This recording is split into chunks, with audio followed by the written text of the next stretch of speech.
So welcome again, everyone. Thank you for joining us for today's webinar. My name is Iris Wagstaff, and I am the STEM Program Director at AAAS and the EARN Conference Lead and NSF Principal Investigator. So the American Association for the Advancement of Science, or AAAS, is the oldest and largest general scientific organization in the world. We were founded in 1848 and have over 200,000 members worldwide. Our mission is simple but huge, and that is to advance science, engineering, and innovation throughout the world for the benefit of all people. Most people that know about AAAS know us from Science Magazine, but we actually have a family of scientific journals, so feel free to check those other journals out. Also, for more information about AAAS and our science careers, which you may be interested in, feel free to visit our websites. We have a number of programs and initiatives that help us to support, efforts in diversity, equity, and inclusion. I will talk about one today, which is this EARN conference that is hosting this webinar, but we have a number of other programs and initiatives, so feel free to check those other programs out.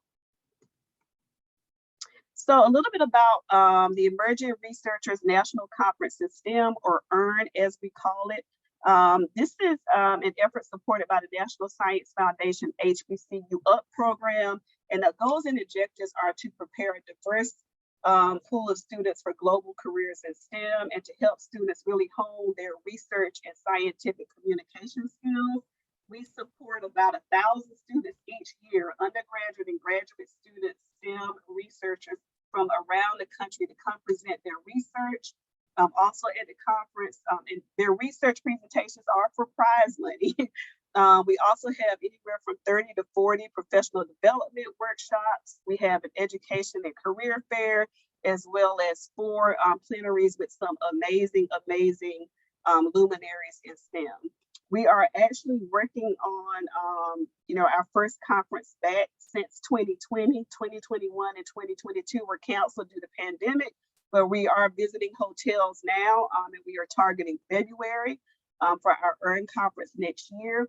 We typically open registration the 3rd or 4th week of August, and that will include our general registration, and also we will launch the call for student research abstracts, as well as the call for student travel award applications. So please share this information with students and faculty and PIs in your network. So I always like to acknowledge my team. It includes Neela White, who is the project director. Allison Gonzalez is our senior program associate, and Gabby Hayes is our external evaluator. So now I will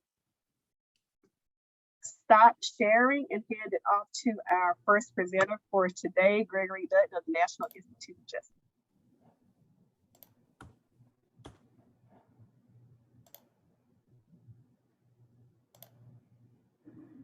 All right, thanks, Iris. In the absence of an in-person EARN meeting, I'm really happy to have a virtual opportunity for us to get together. So thank you for the invitation. My name is Greg Dutton. I'm a program manager at the National Institute of Justice, or NIJ. I manage programs in forensic science research and development and our graduate research fellowship program. So that's one of the programs I'm going to talk about today. Before I start, I need to give a DOJ disclaimer. Everything I say in this presentation are my opinions alone and don't represent the position of the US DOJ. So today I want to give you kind of a general brief overview of who NIJ is and a look at our programs for fellowship and student programs specifically, and show you how you can learn more about us and how to apply to those programs. So NIJ is the Research Development and Evaluation Agency of the US DOJ.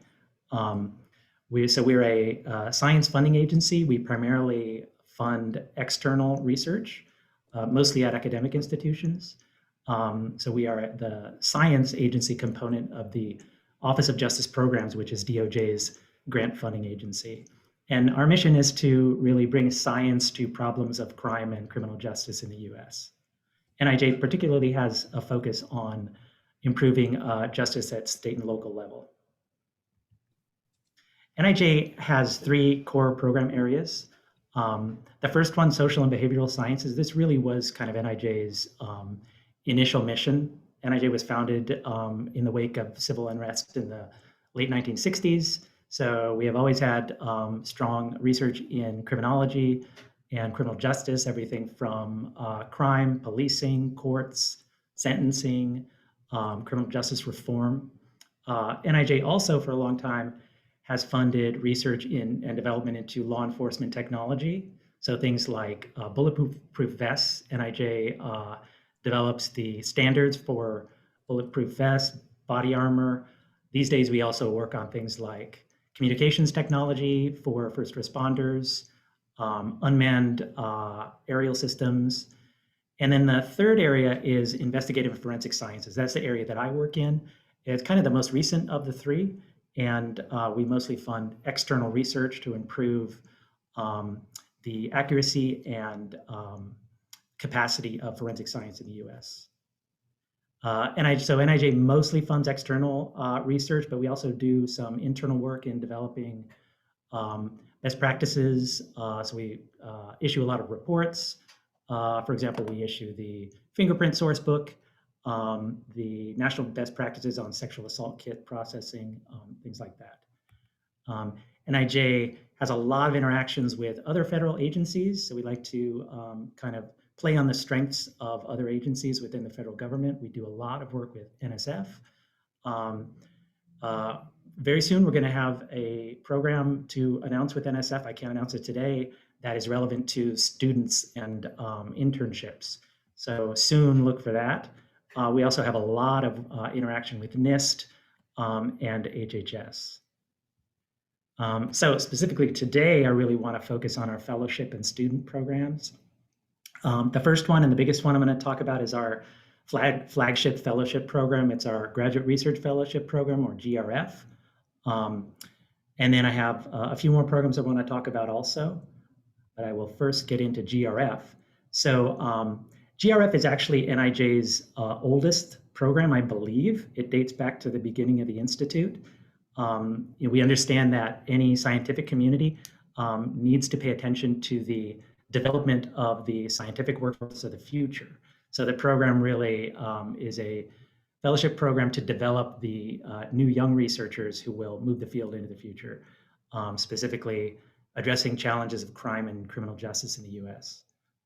Previously, the program had 2 separate tracks, social and behavioral sciences and STEM. So the program was always very well used in criminal justice, criminology, and social science research. It was underdeveloped in STEM, so we put a real effort into increasing the STEM physical and life science end of it. I'll show you some of the results we had on that. Now, because of the success there, we have a single program for all scientific disciplines. Eligibility is fairly simple. It's open to any student enrolled in a PhD program in the sciences or engineering at any stage in their graduate career. They just have to be enrolled in the program. And their dissertation topic has to demonstrate relevance to crime or criminal justice in the US. The university has to be an accredited academic institution in the US or its territories, and the institution applies on behalf of the student. The fellowship terms, we worked hard to make sure that the terms of the fellowship are favorable compared to other federal fellowships. So currently we offer up to $52,500 a year for up to 3 years of funding. And one thing that makes our program a little unique compared to other federal fellowships is we offer up to $3,000 annually in research expenses, which can really make a difference for graduate students, making them able to do work that they may not otherwise have done, may not have had the resources at their institution. So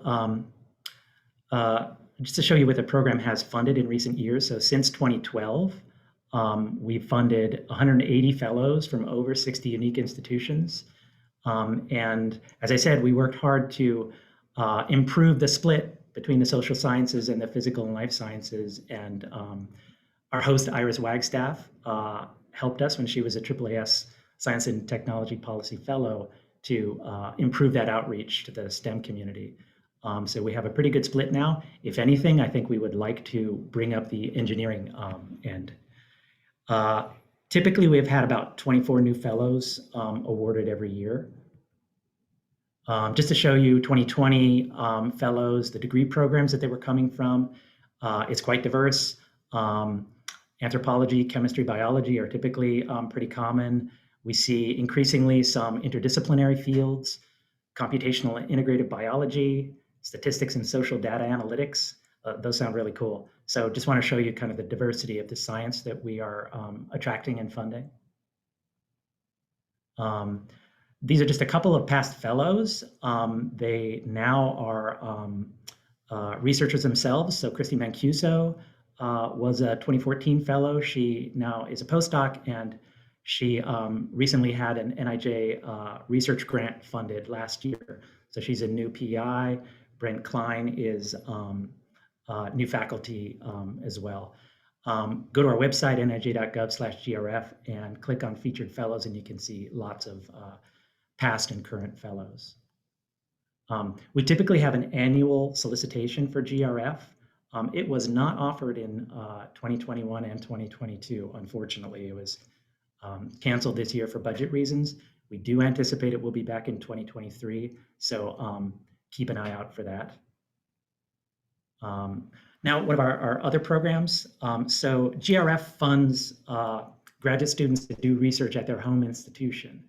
We have another program, the Research Assistantship Program, or RAP, that brings PhD students to NIJ to work on NIJ research activities.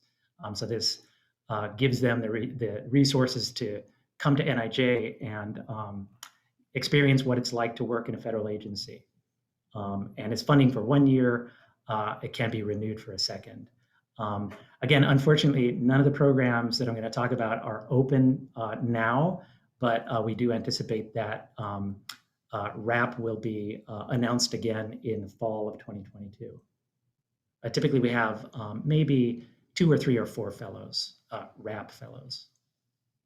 Another program is the American Indian Alaska Native Student Travel Scholarship.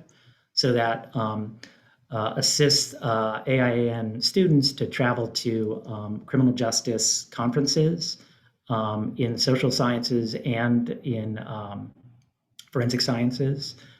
This has been a long-running program at NIJ as well. Not open now for applications, but again, anticipated to be open in fall 2022. Typically, we fund a good number, I think, anything from maybe 10 to 20 students, so that they are able to travel to conferences, participate, and kind of join their scientific community at an early stage in their career. And that supports student travel at, I believe, all levels from undergraduate to postdocs.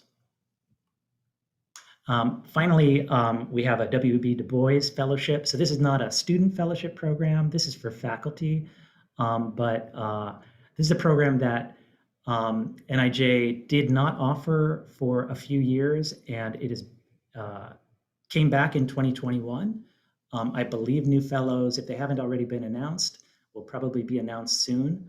The Du Bois Fellowship has 2 tracks. One is for early career faculty, and the other is for senior researchers. And this program specifically looks at intersection between race and crime. So W.B. Du Bois Fellowship, look forward again. Again, we anticipate that the next round will be announced in fall of 2022. If you'd like to learn about our funding opportunities, see what's currently open now, and the opportunities that are expected to open in the future, I encourage you to go to nij.gov. You can subscribe to get automated email announcements when new funding opportunities post. Also, you can spread the news. We have a printable program flyer for GRF that we make available, and we encourage people to post it in your departments, your universities, so that students are aware of the program, and the next time that the funding opportunity rolls around, they're ready to apply. And for more information, I encourage you to go to nij.gov and our GRF program page specifically. We have FAQs about the program. And if you're interested in that program at all, you can email grf@usdoj or email me personally, and I'd be happy to talk about all our programs. So that's all I have now. If we have time for questions, I can take any. Thanks, Greg. We have about 2 minutes if there are any specific questions for the NIJ. And I'd just like to say I really enjoyed my work and my time as a AAAS Science and Technology Policy Fellow at the NIJ. It actually led me to my position here at AAAS. So I really enjoyed their work. And I just want to mention that the forensic sciences are composed of all of the sciences. So your work or your research may have an application to the forensic sciences that you might not have thought of. So it's a great opportunity. Any questions for Greg and the NIJ? You can put it in the chat or feel free to turn on your camera and mic and ask your question if you have one.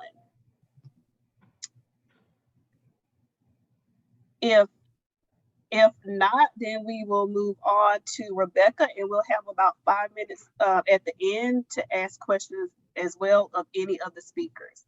But I don't see anything in the chat. Sorry. Is there a question? Yes, we will post the recording, the slides, and any resources and information that presenters share with us. We will post that on our website, and we'll also share that with all of the registrants. Okay, so I don't see any questions, so we will move on to Rebecca. All right. Hi, everybody. My name is Rebecca White. I'm a surgical oncologist at the University of California, San Diego, and I'm also president of the Society of University Surgeons, which I know most of you have probably not heard of outside of surgery. So who we are over 400 mid-career academic surgeons, which means we are still young. We max out at about 55 years of age before we move on to our senior society. And we are we're academic surgeons because we are all affiliated in some way with a university, which means most of us are involved with research and or education. And largely what we do is support and advance leaders in academic surgery. But really, a lot of what we do is support and advance future leaders in academic surgery.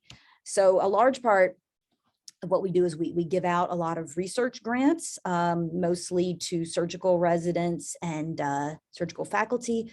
We run a variety of mentorship programs. We hold several career development and leadership courses, both live and virtual. And we organize the Academic Surgical Congress, which is the largest academic surgical meeting in the US. We do this with our sibling society, the Association for Academic Surgery, which is more for junior surgeons. And this is a showcase for trainees. It's where surgical residents, medical students, and undergrads can go to present their research and get exposure and experience presenting. But what we want to do more of is improve diversity in academic surgery. And, I don't need to tell this audience, why that's important, but, there's a lot of evidence that diversity improves clinical outcomes. We know that underrepresented providers are more likely to serve underserved communities, and it's just the right thing to do. So in this past year, we offered our first dedicated junior faculty award for underrepresented surgical faculty. And this went to a breast cancer surgeon at The Ohio State University who's studying disparities in breast cancer. And in this past year, we held our first meeting that was designed for surgical leaders. So sort of a train the trainer principle. So we held this webinar to try to educate leaders how to improve diversity in their groups, and this featured Darla Thompson from the AAAS. For several years now, we've held a program called the Promising Leaders Program. This is really for more like mid-career faculty from any underrepresented group in surgery. And it's a pretty intensive program over 2 years involving executive coaching and several career development and leadership courses. But realizing that we need to aim earlier in the pipeline, we just got a grant from the American College of Surgeons to extend that program to junior faculty. So this is a similar concept, except that it's faculty who are just starting, any underrepresented group, in a similar design with 2 years of coaching and several different career development courses. But we want to aim even earlier in the pipeline. And so that's why we want to work with the AAS to improve diversity in the STEM pipeline. And so our hope is to offer 5 paid summer internships to full-time undergraduate students who are underrepresented by the NIH definition. I think the tentative plan is for the AAS to disseminate and vet the student applications, and then we will vet the mentors and try to help match students both based on geography and interest. And when necessary, mentors will work to help identify housing, possibly in the affiliated college dormitories. So a tentative timeline would be to release the announcement in the fall for starting next summer, not this summer. And so I just wanted to give you sort of a whirlwind tour of some of the types of research mentors and research experiences that we could offer. So starting with myself, I'm a surgical oncologist. I study pancreatic cancer. And specifically, I'm looking at whether you can electroporate or put holes in tumor cells to generate immune responses. And I work with mouse models and human specimens. Next year's president, Tim Donahue, is also a surgical oncologist at UCLA, and he is studying pancreatic cancer earlier in the process, and he's looking at genetic and environmental features that might help us diagnose it earlier and maybe even prevent progression to pancreatic cancer. Last year's president, Casper Wong, is a pediatric surgeon at Children's Hospital of LA, and he studies a disease called biliary atresia, which is the most common cause of liver failure in children. And he does both clinical trials in human patients and studies this disease in mouse models.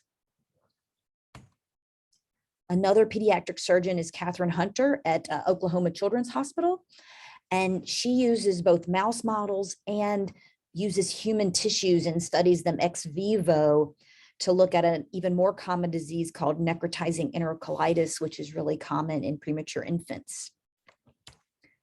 And then Benjamin Levy is a plastic and general surgeon who uses musculoskeletal progenitor cells derived from human samples to study this debilitating wound complication called heterotopic ossification.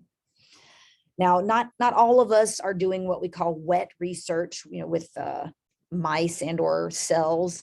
A lot of our members are involved in clinical or health services research.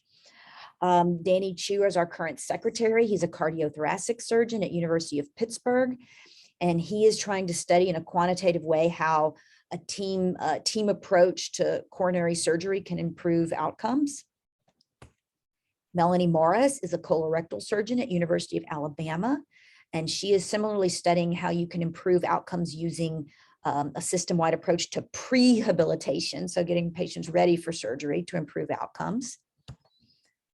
And Jamie Locke is a transplant surgeon at University of Alabama, and she's actually trying to improve disparities in transplantation because we don't understand why minorities are less likely to get living donor kidneys, which is the best type of kidney transplant to get. So this is just a sampling of the many types of mentors we have. We have a very broad and deep pool. We're nationwide, and pretty much any major city we have members who are doing research. We cover all the surgical subspecialties. We cover many different types of research disciplines, and all of us are interested in training future surgeons. And it's okay if you end up deciding not to go into surgery. That's okay too, and we want to help improve research across all the biomedical disciplines.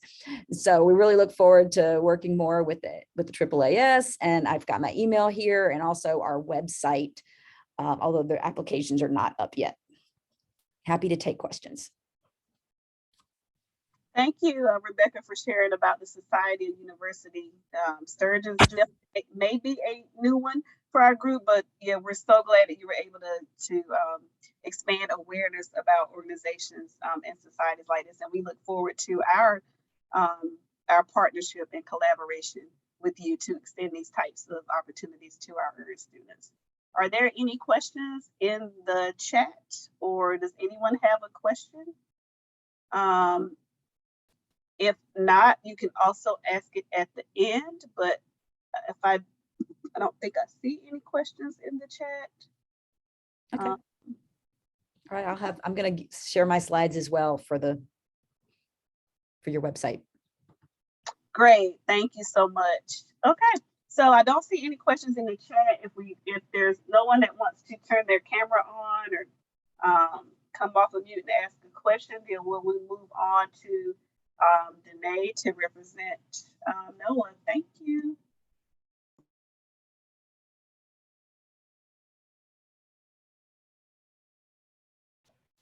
All right, thank you, Iris. I appreciate the opportunity to share here today at ERN.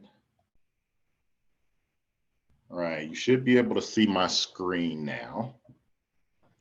So let's talk about NOAA, the National Oceanic and Atmospheric Administration, and some of the different opportunities that we have with regards to students at the undergraduate and graduate level. So presentation overview, outline of my talk is to introduce you to NOAA. Some people know what NOAA is, some people don't. I remember when I don't think I knew what NOAA was until I was probably in my 20s, and I end up working here for over 20 years now. And I want to talk about some undergraduate and graduate student opportunities. I want to talk about the NOAA Cooperative Science Centers, or CSCs is what we call them.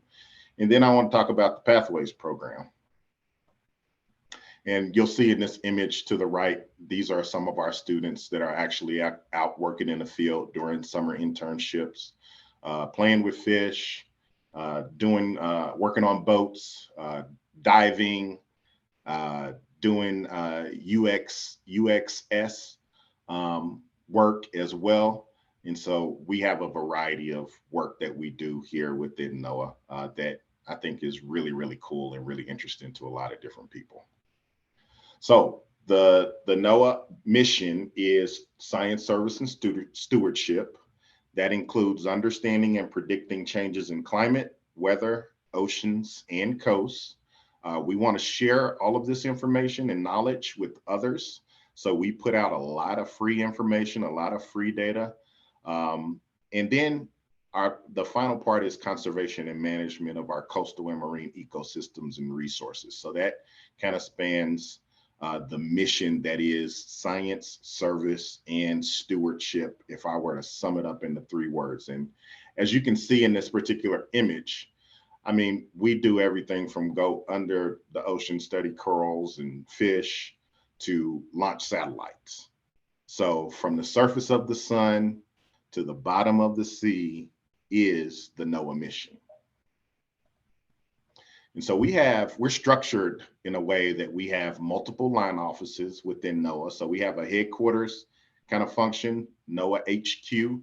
And then under there, we have these 5 or 6 line offices, depends on who you ask, how many line offices we have. But we have the National Weather Service, so NWS, whenever you see those thunderstorm warnings scroll across your screen, or you get an alert on your phone, that's from our National Weather Service organization within NOAA.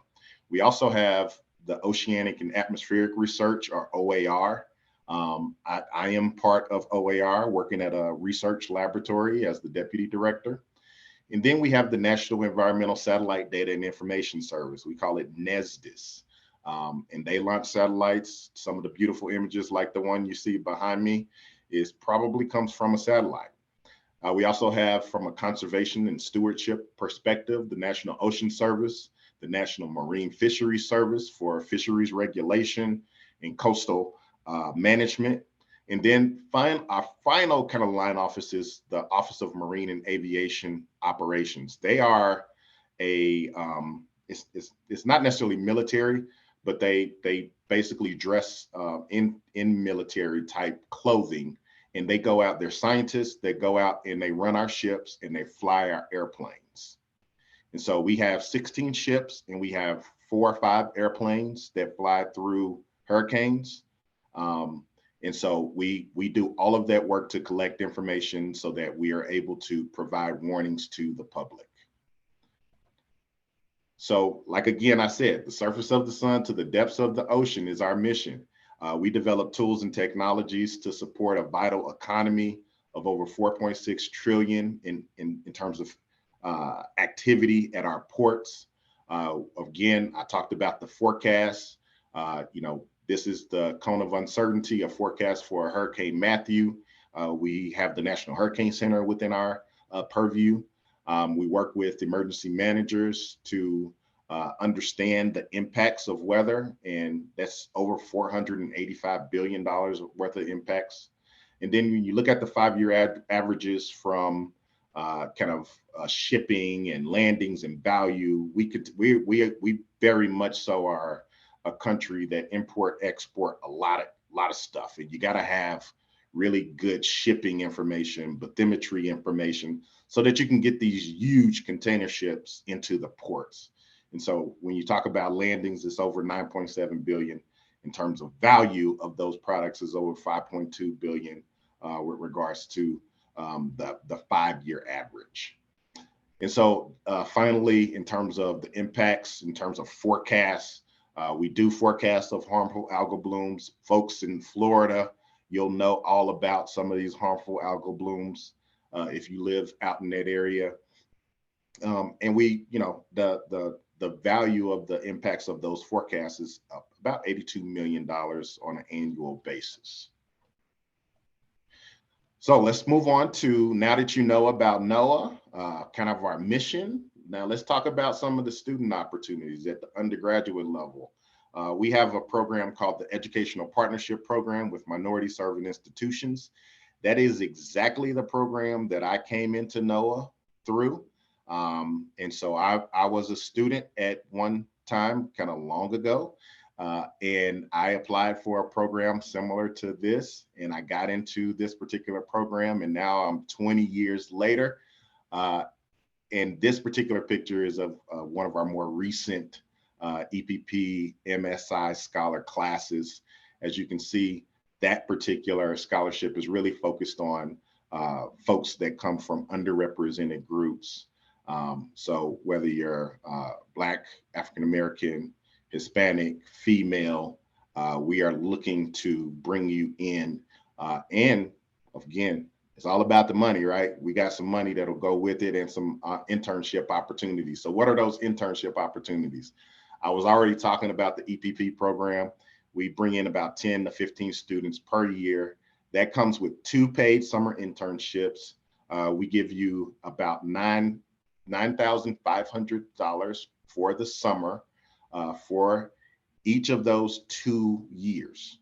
So this is usually when you're going from a sophomore to a junior, you would apply for this and you get internship the first summer and then an internship between your junior and senior year. But you also get money for tuition. So the value of this particular internship program, being a part of the EPP program, is over $45,000. I have a student that I'm really encouraging to apply for this right now. And then our Holling Scholarship Program, it's the biggest undergraduate program that we have here at NOAA. We bring in over 125 students from all across the country every year. The tuition, we provide tuition support, and also the summer internship is 1 year actually. And that's for $9.5K, which is $9,500 for that particular summer internship. You get a chance to do a site visit. So you would come out to a laboratory like where I am in Boulder, Colorado, and do that site visit. but then you also get support to attend to attend a conference like the American Meteorological Society or the American Fisheries Society Conference, something like that every year. And so just to note that the applications for the class of 2023, that will open on September the 1st of 2022. So get your applications ready. Now, where do these folks go actually and work? So from 2016 to 2019, this is just some data. So you look at the Fishery Service, National Marine Fishery Service, National Ocean Service, they bring in a lot of students every single year. So those are your marine biologists, your fisheries managers, public policy folks. Those are your oceanographers as well within NOS, cartographers, GIS experts go there. And then OAR, where I work, we hire everybody because we research. We do fisheries, we do weather, we do oceans, all of those things. And then the National Weather Service, typically you got to be a meteorologist, you got to be an atmospheric scientist, you got to be doing that type of work to go work for the National Weather Service. Within NESDIS, they hire some meteorologists, but some oceanographers as well. But they also hire a lot of engineers because you got to put those satellites out there, and that's pure technology getting those satellites out into space. Let's talk about the graduate student opportunities. You'll see my big head right there on the left. We just had our conference with the NOAA Cooperative Science Centers. We were at the Florida A&M University. We had over almost 400 people attend that conference. In that particular conference, it brings all of the universities together. And I'll tell you a little bit about some of these universities in a moment. But let me start with the Canals Fellowship. It's one of the more prestigious fellowships out there. So this particular fellowship, you will basically work for 1 year as part of the executive, legislative, or the legislative branch of government, basically. So the executive is, say, you come work for NOAA, but the legislative is you go work on the Hill for some senator or congressperson, right? And we annually select about 55 to 65 fellows per year. The alumni network is strong. If you get into the Canals Fellowship, you are going to have a strong alumni network and job opportunities galore. I'm telling you, so many of our Canals Fellows are senior leaders within the agency. So it, in some sense, it perpetuates itself as those people move up into higher level positions. They bring on the next Canals Fellow, basically. So the award is for, I think this is wrong, I think it's actually close to 60,000 now. And the application deadline is in late February. So I need to update that number for you. All right, so let's talk about the NOAA Cooperative Science Centers, the CSCs. These are institutions at FAMU, Howard University, University of Maryland, Eastern Shore, the City College of New York, that NOAA has a long-standing, over 20-year relationship with these organizations. I went to Howard University, and I wouldn't have known about NOAA without the funding, without the relationship, without the engagement from NOAA with these universities, such as Howard University. So I have links in here to all of their websites. They basically bring in students and train you in NOAA mission sciences, whether that be meteorology, oceanography, fisheries management, marine biology, all of those things. And they have institutions all across the country, whether they be Hispanic serving institutions or other MSIs, minority serving institutions that they work with that are underneath them. So it's a consortium. Each one is a consortium of universities that is working to train students in NOAA mission related sciences. And NOAA gives them over $12 million a year, each institution, and they distribute that out to their institutions to train students.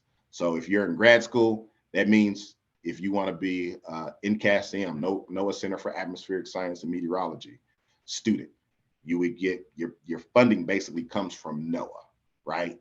But you are actually a student at, say, Howard University studying meteorology. That was me, basically. And so all of these are great institutions, longstanding institutions. And that's probably the biggest thing that's missing in terms of, increasing diversity is you gotta establish these long-term investments. It's really, really important. You'll see results the longer you make those investments. And then from a NOAA Connections standpoint, each one of these students, in order to finish their program or graduate from say Howard University or FAMU, you have to go work at a NOAA laboratory. That's a requirement. So they call them the NOAA Experiential Research and Training Opportunity. So we have 3 NERDO students that are coming to my laboratory to work this summer because it's part of their required kind of learning in terms of them graduating and getting that master's or PhD. Now, let's talk about the Pathways program. The Pathways program can be an internship, which means basically, hey, from high school to graduate level, you can apply for positions within federal agencies. NOAA isn't the only one. I would imagine NASA, Department of Justice, EPA, all of the major organizations have Pathways students that come in and work.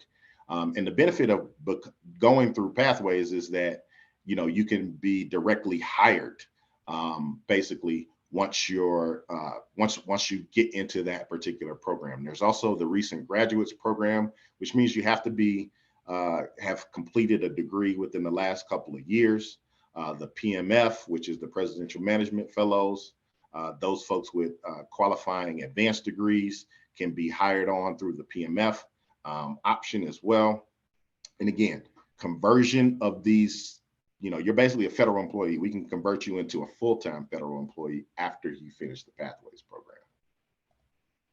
So I put one of the resources on there with regards to Pathways. Go check out this particular website, whether you're a recent grad or not. And then I put my email on here, and I put the link to the NOAA student opportunities so that you guys will have access to that information as well. It's a great opportunity. Again, I wouldn't be here without these types of programs, and I'm 20 years into my career now. So I thank you for this opportunity. Back to you. Thank you so much, Danae. I just want to echo his remarks. It's all about connections, networks, and relationships, and we are all about that with EARN. And I just want to give a shout out to my friend and colleague, Sara Morris, who created the first NOAA Center at the HBCU, Howard University. Definitely impacted a lot of students and faculty. So I just want to give him a shout out as well. So thank you, Danae. So we don't have time for questions for NOAA right now, but if you do have questions at the end, we'll have a few minutes at the end. So we will move on now to Geraldine. Hello, everyone. Good afternoon. I'm going to go ahead and share.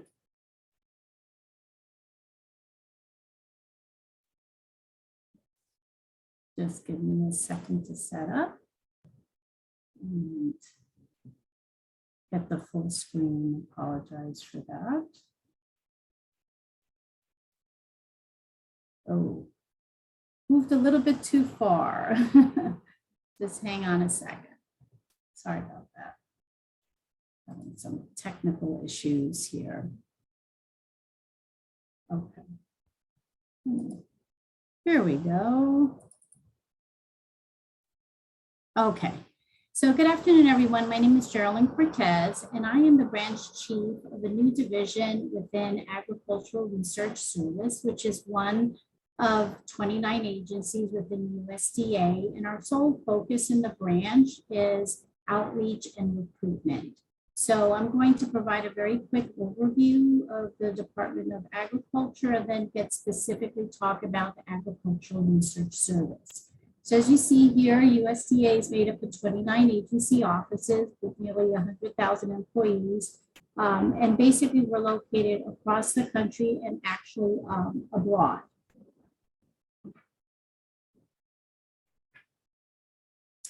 The Agricultural Research Services is USDA's chief scientific in-house research agency. And our job is finding solutions to agricultural problems that affect Americans every day from field to table.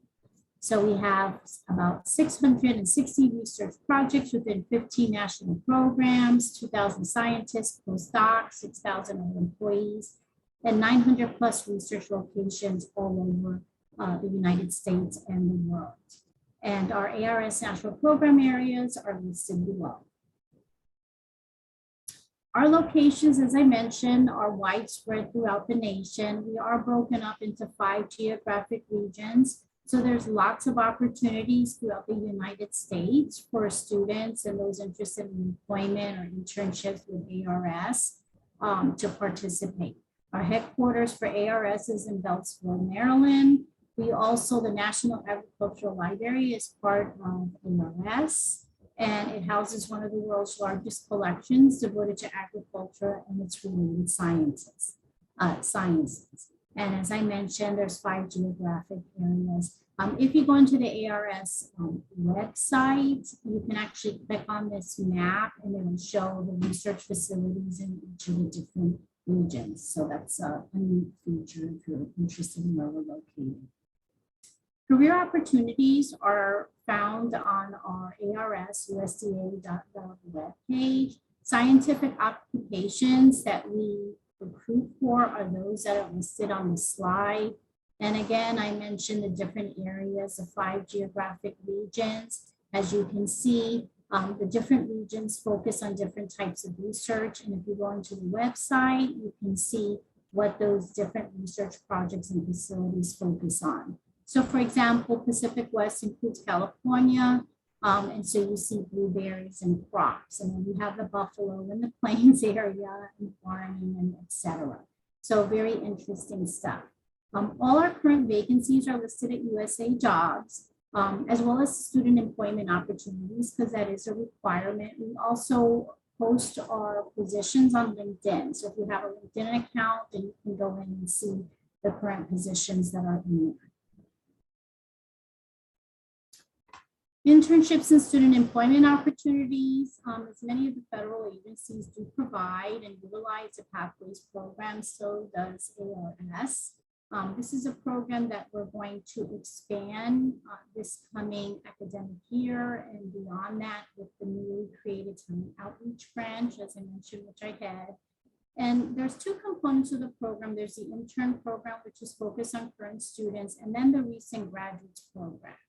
And those are focused for individuals who have graduated from undergraduate or graduate programs and are looking for employment.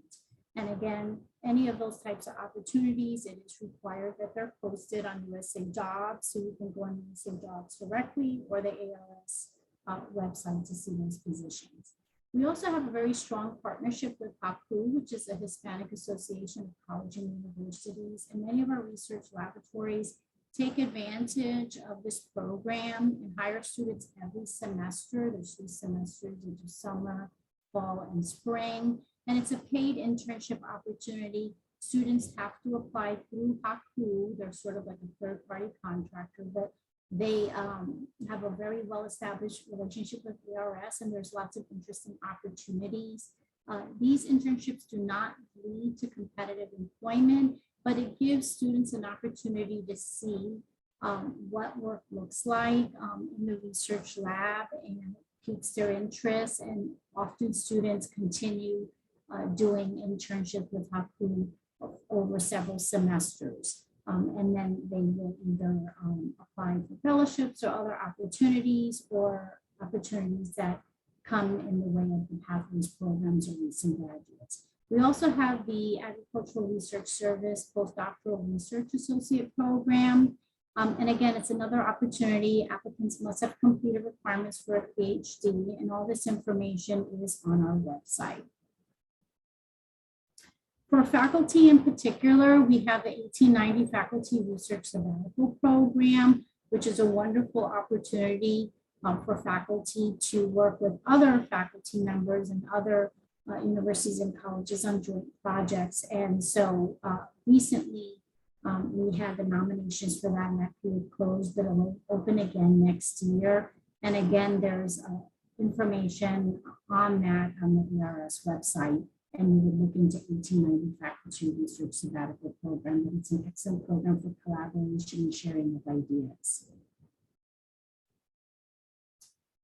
To really see the type of work that Agricultural Research Service does, we have a great area on our scientific discoveries. It's a web page in our ARS website that has a lot of video clips of all the interesting research projects that we are engaged in throughout the nation. And so each of those, you can click on those and see little snippets and videos to really see what scientists and folks in the labs are doing, including students working with the scientists and internships and so forth, to get a really good idea of the full spectrum of opportunities that we have in research. And with that, I can take any questions. The slides will be available, so there's links for information. Again, for specific information on careers and employment opportunities, you can contact me directly. I can take questions.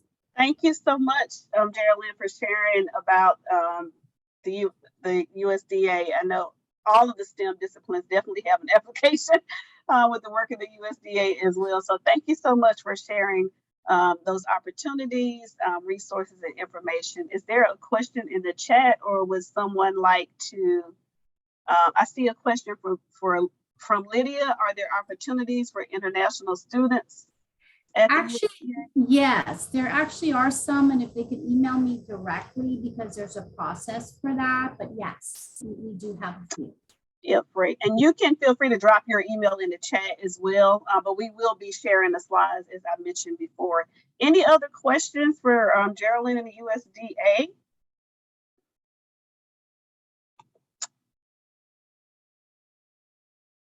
Okay, I don't see any now, but again, you'll have, Vanessa?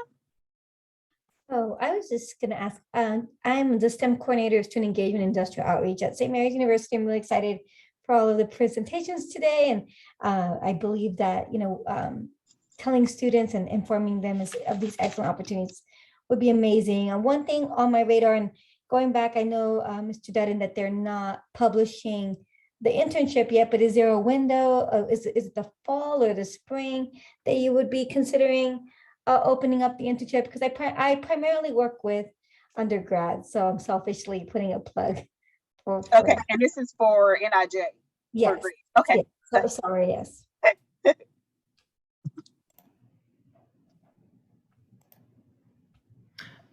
Hi, this is Greg at NIJ. So the question was opportunities for undergrads? Yes, I remember you mentioned that there was a possible internship that will be announced, but not yet announced. Is it going to be in the spring or the fall that the announcement may happen, or? That one, unfortunately, won't be for undergrads. So it will be for grad students. It will include master's students, but unfortunately not undergrads. Okay. And time frame, I would think sometime during the summer, but we will see. It'll be announced. Sorry about that. Oh, no, thank you. And we do have some science master's programs here as well. And so just a PhD. I will promote it though to all the PhD opportunities to our McNair students and beyond. So thank Excellent. you. Thanks. Thank you, Vanessa, for your question and for joining us. And I'm on the McNair board, so thank you. Thank you for taking this info back to students. And before we move on, were there any questions for Geraldine and the USDA? If not, we will move on to Lisa at the Creel Institute. Any questions for Geraldine? Okay. Thank you. We will move on to Lisa now with the Creel Institute. All right, my slides are already going wild on me. Hi, I'm Lisa Frericks here at the Creel Institute. We are based in Ames, Iowa, home of Iowa State University, although we are unaffiliated. And we have had the pleasure of managing 3 Department of Energy fellowships. The earliest program that we have managed was founded in 1991. So we have a long-standing history with these programs. The programs are managed, or excuse me, sponsored by the Department of Energy, and within the Department of Energy, the Office of Science, and then also the National Nuclear Security Administration. And some of those agencies' objectives are listed here. Let's see here. I could go in any really particular order. What you see here on the screen, the Department of Energy Computational Science Graduate Fellowship was established in 1991. And we currently have, if you consider the group of fellows that is onboarding here shortly, 600 individuals that have been impacted and funded by this program over the last 32 years. The second, the Stewardship Science Graduate Fellowship, this was funded and founded in 2006. So we are entering and welcoming our 17th cohort this fall. It's a smaller program with roughly 95 individuals impacted to date. And then finally, the third and newest program in the portfolio is the Laboratory Residency Graduate Fellowship. That was founded in 2018, and we have 25 individuals that have gone through the program or are currently being funded through the fellowship. All of these programs are 4-year, fully funded PhD program fellowships. And let's see, I could, like I said, I could go in any order, but I'm actually going to start with the most restrictive, if you will, and then work out from there. And the newest, that being the Laboratory Residency Graduate Fellowship, sponsored by the DOE and NSA. Most particularly with this group, you can see here on screen the types of fields that we are seeking in terms of applicants for this program. And specifically individuals that apply for the Laboratory Residency Graduate Fellowship need to be in their 2nd year or later of PhD studies at the time that they apply. So when they would be welcomed into the program, for example, this fall, they would at least need to be 2nd year PhD students, doctoral students. All 3 of these programs are very well funded.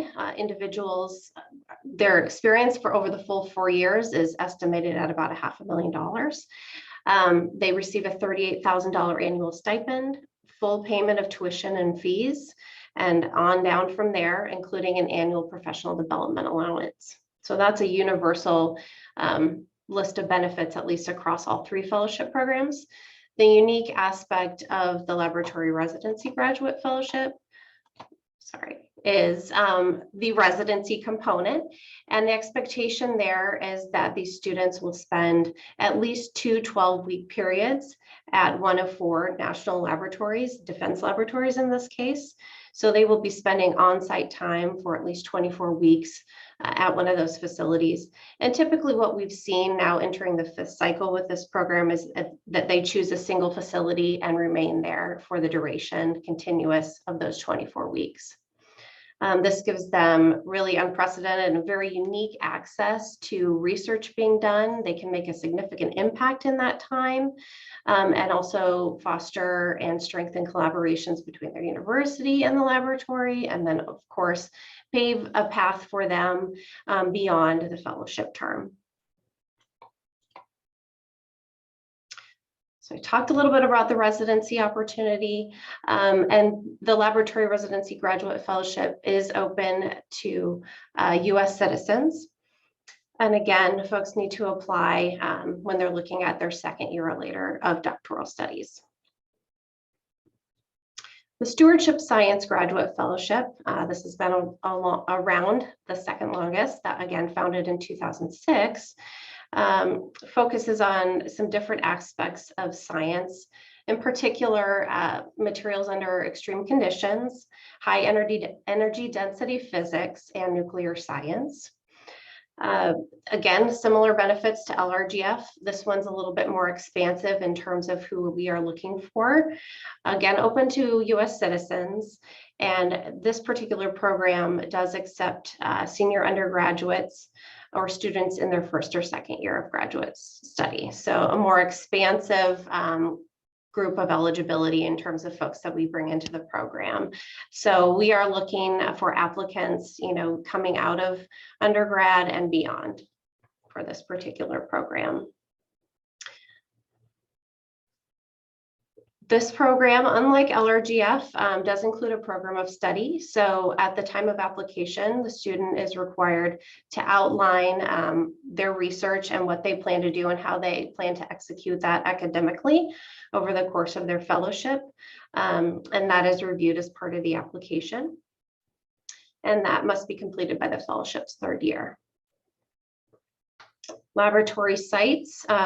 This particular program requires a 12-week on-site practicum, and there are 4 options in terms of where that will be conducted: Lawrence Livermore, Los Alamos, Sandia, California, and Sandia, New Mexico. So again, the students will be spending 12 weeks on site at one of those facilities. Typically, these are conducted in the summer months where there's more flexibility to be off campus and on site at a laboratory. But certainly that is not a mandatory requirement. It can happen whenever it works for the student within their schedule. And really the practicum experience, as with the residency experiences, is intended to be a departure from the thesis studies and from what's going on at the university, and a full immersion in life at the laboratories and in working teams at the laboratories, and using all of those unique facilities that are afforded through the DOE and the NNSA. The third program, the most long-standing of the 3, founded in 1991, is the Department of Energy Computational Science Graduate Fellowship. This has always been very well funded, and looking into 2022, the fall of 2022, we'll be welcoming a record-setting class of fellows, 33 individuals, to join this cohort of the DOE CSGF. So a long-standing program. Again, benefits are very similar. We do anticipate a stipend increase for this fellowship starting in the fall of 2022. However, that has not been publicly announced yet. And this fellowship is a little bit more expansive in terms of what we're looking for in terms of eligibility. It's open to US citizens and legal permanent residents. And we are looking at senior undergraduates, master's degree students, or folks in their first year of doctoral study. With regard to CSGF, this is a very broad fellowship program. We cover all STEM fields, in all honesty, particularly with those that are interested in a computational aspect to their research. So here's some examples. It was founded again in 1991, just to focus on, at the time, which was very much an emerging field, computational science, with the thought of high performance computing on the horizon and these big machines. So again, we're looking at anything from math to physics to material science, chemistry. So we really run the gamut with this particular program.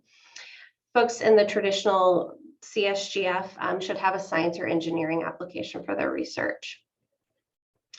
In 2018, we added a math-computer science track to this fellowship. And this is intended for folks that are working in applied math, computer science, or statistics departments, and that are doing very, very traditional work on high-performance computing, on high-performance computers, I should say. So some examples of their research are listed here on screen. Applicants to the DOE CSGF self-select which track they feel fits them best. And traditionally, we're seeing, since this program came about, roughly 1/3 of the fellows that are welcome into the program come out of the Math CS track, and the other 2/3 come out of the traditional track. So this has offered the DOE and NSA an opportunity to expand their reach and also be prepared for exascale computing, which is certainly happening now, and making sure we have experts in these particular fields and in these domains to support those next generation computing systems. I talked a little bit about how the Stewardship Science Fellowship, the second one, required a program of study. CSGF does as well. And students in this program have to have courses in science and engineering, math stat, computer science, and high performance computing. So we want to ensure that they have a breadth of knowledge, particularly outside of their area of expertise, and really some strong computational skills. So that is carried out through the program of study, and that is closely monitored as time goes on throughout those initial years of the fellowship by the program steering committee. Certainly a unique aspect of the program, a unique requirement. It does put a little bit more pressure on the students, but we have found as the years have gone on that this has made a really significant impact in broadening the knowledge and expertise of folks that have gone through the CSGF program. And they certainly do find it as a benefit as time goes on and in their future careers. Students in the Department of Energy Computational Science Graduate Fellowship have the opportunity to do a 12-week practicum as well. Many choose to work at one of the 3 laboratories you see here that have user facilities, that being NERSC at Berkeley Lab, at Argonne National Laboratory or Oak Ridge National Laboratory, to work on some of the biggest and most powerful supercomputers that the US has to offer. Additionally, certainly not restricted to those facilities, we actually offer 21 different sites that the practicum can take place at. Those are listed here. So really it spans the entire country. Depends on the type of science that you're doing, that you're interested in, what kind of exposures you want to have, the context that you may have, etc. Students do not come into the CSGF generally with a knowledge or a decision of where they want to spend their practicum time. CREL facilitates those meetings with laboratory staff annually to help explore those options and those opportunities and make a selection within the first year of fellowship of where they want to spend, typically their summer. And one thing I do want to say across all 3 of these fellowships, particularly CSGF because it's so longstanding, one of the most key aspects of these programs and that has ensured its success, their success, is the community that we build around them. We have a very engaged alumni base that goes behind all of these programs. And we facilitate an annual program review for each program. CSGF is standalone program review, and then Stewardship Science and Laboratory Residency, they meet together each summer. And the opportunity there is just to bring everyone affiliated with the fellowships, including the program sponsors, alumni, students, together to talk about the work that they're doing, talk about what's next, to open those lines of communication between one another, allow for collaboration. And that's done through a number of different forums, including what you see listed here on the screen. We are so excited to be looking forward to June and July and having our first in-person meetings since 2019. Such a powerful benefit of these programs, and we will continue to bring alumni back to help facilitate some of our programming and again, get these groups together for these powerful connections. Before I conclude, I do want to talk about what our alumni are doing. There is not an explicit expectation that fellows in any of these programs end up in the national laboratories for their employment. However, that is certainly a popular choice, most particularly with regard to the the Laboratory Residency Graduate Fellowship, just simply due to the nature of what folks are working on and their extended time in the laboratories. But this is so new that it remains to be seen how alumni employment plays out in the long term. Stewardship Science Graduate Fellowship and the Computational Science Graduate Fellowship have alumni all over the world, working in laboratories, industry, and academia, and certainly beyond. And really, the position of the program sponsors is to ensure our national competitiveness, through workforce development. And these programs accomplish just that. And we certainly recognize, and the sponsors recognize, that we need people across all employment sectors to ensure our competitiveness in STEM fields. We do not have applications open at this point. In terms of our annual cycle, we are just getting ready to onboard our next groups of fellows starting September 1st. But very, very soon after, in as early as October, we will open each of these applications. So I certainly encourage anyone that knows someone that may be eligible, senior undergrad and beyond, to check these out, and certainly contact Krell with any questions you may have. I'm going to put all that information there in the chat in terms of the websites and also our email aliases to reach program staff. Again, we are committed to recruiting a diverse group of students and qualified applicants who are interested in computational science and stewardship science across all STEM fields, who are interested in working in multidisciplinary teams, who are interested in some Department of Energy or NNSA laboratory exposure, and who really want to be part of a community that is going to extend well beyond their graduate studies into their professional career and beyond. So if that sounds appealing to anyone or anyone you know, please send them our way. We'd love to talk. Thank you. Thank you so much, Lisa, for sharing those. Again, all of you have such amazing, amazing opportunities and resources. We did have a question in the chat from Jody, but we want to get to our final presenter, Joyce Ward from USPTO. So Jody, if you could ask your question at the end, we want to make sure Joyce has time. So our next and final presenter is Joyce Ward from USPTO. Thank you, Iris. And I am going to pull up my information now on the screen. So USPTO is the federal agency that is responsible for issuing patents and registering trademarks. So we are a little bit different than the opportunities that you've heard from thus far today, in the sense that we do hire STEM graduates. We're very interested in people in the STEM, in various STEM fields.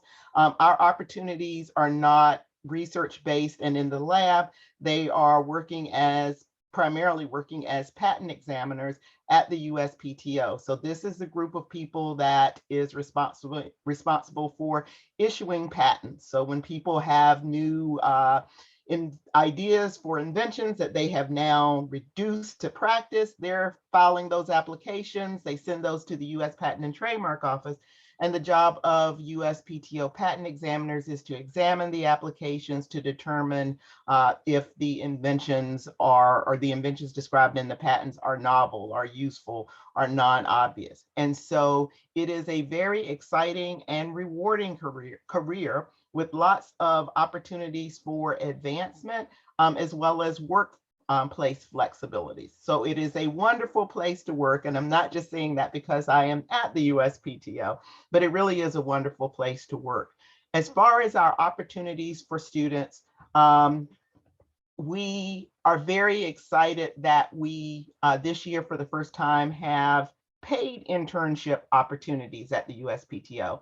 First, I want to say that we have a number of non-paid opportunities, our externship programs, and you can find information about the USPTO student programs on our student programs page. And I'm going to just, in the chat, I'll put my email address. I'll also put the email address for the recruitment page, and then the link to this page that I am on now for student programs. And with the student programs at USPTO, as I mentioned, we do have the non-paid externship programs. They're great opportunities because it gives you the opportunity to come to the USPTO, to work with patent examiners, to get a feel for the real world experience of patent examination. Those opportunities, the externship positions or the non-paid positions, are advertised through USA Jobs. And so if you are able to go to that student programs page, when you scroll down, you'll see a listing of all the different programs that we have and the opportunities that exist. Again, they are advertised on USA Jobs. Now, I mentioned to you that in addition to these non-paid opportunities, we also this year for the first time have been able to open up 15 paid positions for students. Those were advertised on USA Jobs, so they have gone out for this year, but don't despair, because our hope is that it will actually be expanded and that there will be more opportunities. But for those 15 positions that I mentioned, those are pathways opportunities. And so we are looking at how do we create a way for people to come back to USPTO to actually get credit for their time in federal service. And as I mentioned, we're super excited because this is something that is new that we are looking to build on. And so just in terms of on that same student programs page, you'll find information on job announcements for engineers and scientists at the USPTO. Again, ours is a career that people sometimes don't think about when they're thinking about careers in STEM, but we very much are a STEM agency, and the opportunities are pretty phenomenal that exist for students. And so I encourage you to visit that site. I will also drop this publication in the chat once we conclude, but it gives you basic information on the qualifications, the compensation, and the various benefits that come along with working at the U.S. Patent and Trademark Office. Now, we do have regional offices that are located throughout the country. We have offices in Denver, Colorado, in Dallas, Texas, in San Jose, California, also in Detroit, Michigan, and let's see, who did I forget? Detroit, Michigan, Dallas, Texas, San Jose, California, Denver, Colorado, and of course, our headquarters, which is located in Alexandria, Virginia, as well. So there are opportunities throughout the country. I will tell you that our externship program is all virtual for this year. We hope that certainly by next year, we'll be in a position where we'll be able to bring people on site to the USPTO. We do have some hybrid models in place for those paid positions that I mentioned to you, where we'll have some people that are doing a little bit of both and some that are all virtual or some that are in person. So again, very excited about that. I do encourage you to keep an eye out on the USPTO page as well as on social media for these new opportunities that are coming up for students. You can find us on LinkedIn, on the USPTO LinkedIn page, as well as on Twitter. On both Twitter as well as USPTO, you'll find that there are a number of training opportunities that exist for students as well as for the public. There are opportunities to learn about various inventions and inventors, as you can see on the screen here, but there are also opportunities for free training opportunities. And I recognize that not everyone, that some people may be looking for support for filing their patent application or for learning more about intellectual property. And so we do also have a number of free resources that the office provides and trainings that we provide that speak specifically to how to file a patent application, what are the differences between the types of patents. You'll find our USA Jobs announcements on Twitter as well. So just in terms of finding information on USPTO and on the various opportunities, I encourage people to visit the USPTO LinkedIn pages and also Twitter. Certainly Facebook and Instagram are also opportunities for you to find out about what is happening at the USPTO. And then just in terms of, to let you know, we have about 13,000 employees at the USPTO. The vast majority are patent examiners.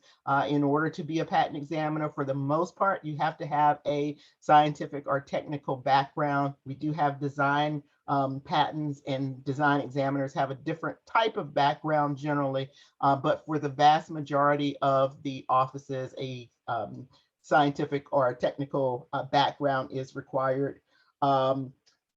As I mentioned, the vast majority of the people who work at USPTO do fall into that core area of patent examiners. And so while we do not have grants that we are able to offer.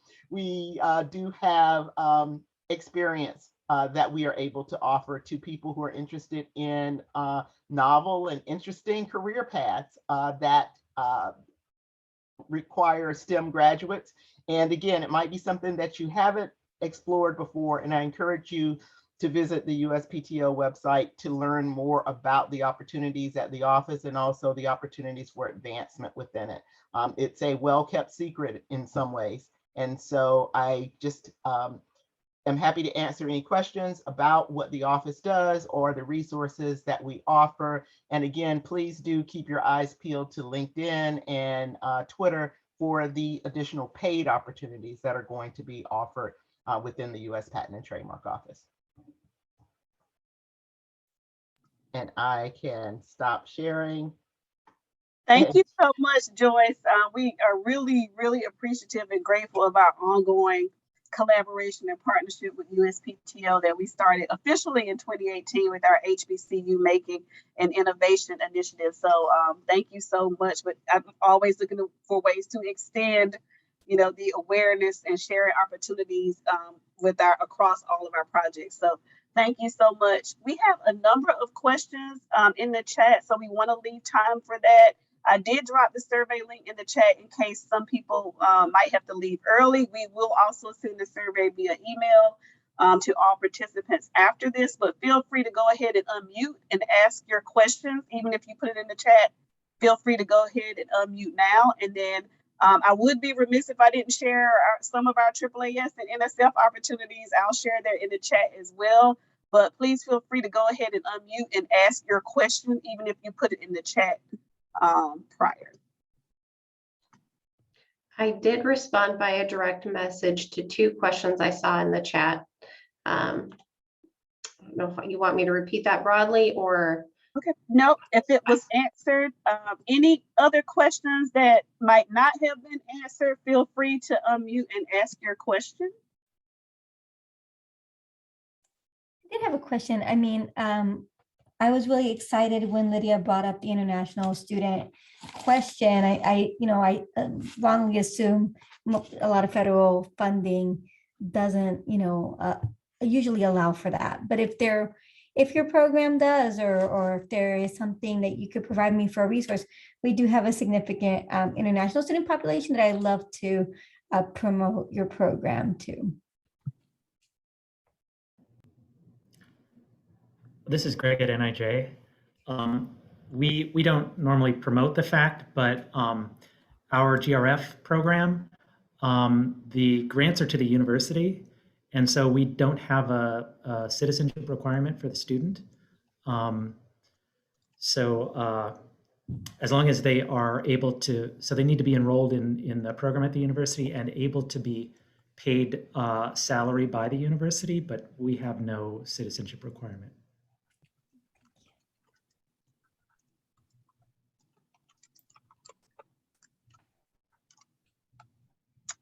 Thanks, Greg. Any other questions?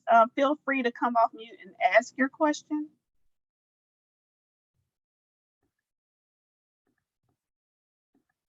And as I mentioned, I dropped the survey link in the chat. I also dropped some AAAS and NSF opportunities in the chat as well. Any other questions?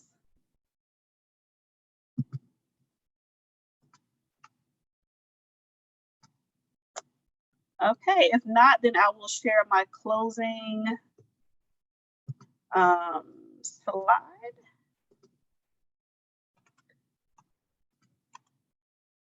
So again, thank you all for joining us. Thank you all to these amazing presenters for sharing such awesome opportunities with our EARN community. You will receive the post-webinar survey via email as soon as this ends. Thank you all for joining us. Please complete the survey and just let us know your impressions of this webinar. For more information about EARN, feel free to visit our website and follow us on social media via Twitter and LinkedIn. Let me just double check again to see if there are any other questions. Thank you, Vanessa. And again, thank you all for joining us. Any other closing words from our presenters? Anything that else you wanted to add? If not, as I mentioned earlier, we will be sharing the recording, the slides, and all of the resources, if not by end of this week, early next week. Thanks, Iris. Thank you all again, and have a great rest of your day. You as well. Thank you. Thank you.